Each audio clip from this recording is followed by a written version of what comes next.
Have you ever taken a long trip only to realize that the destination wasn't what mattered most? Because the true treasure was in the journey itself? This is the story of John Miller, a 35-year-old American from Colorado. And it might just feel like you are walking right there with him on that snow-covered path. Owen had always been a busy businessman, his schedule packed from dawn till midnight.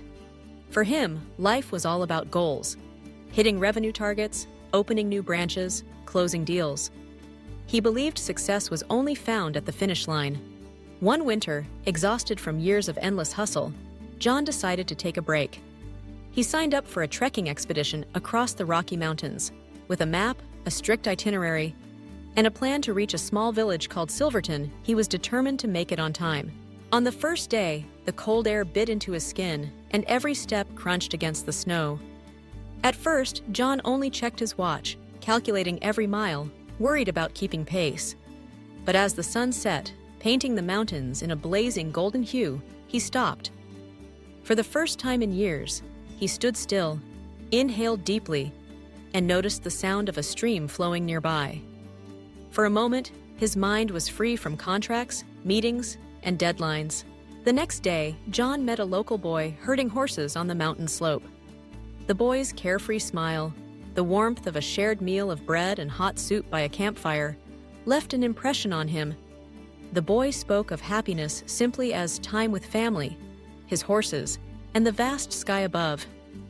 Day after day, John discovered that the journey wasn't about rushing to Silverton. It was about the little things, the whistle of the wind through the cliffs, strangers turning into companions, and the silent moments in nature that softened his heart. When John finally reached Silverton after 7 days, he realized the destination itself was ordinary, just a quiet, snow-covered village. Yet he smiled, because what truly mattered was the journey. It was on the journey that he rediscovered himself, his joy, and the meaning he had lost. John's story reminds us, sometimes the journey matters more than the destination. The finish line is just a moment, but the journey is your entire life. And now, I want to ask you, are you so focused on chasing the destination, the next milestone, the next promotion, the next big achievement, that you've forgotten to enjoy the road you're on? Pause for a second. Take a deep breath. Look around you.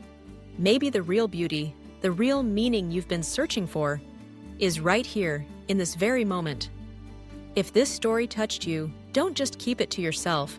Share it with someone who might need this reminder.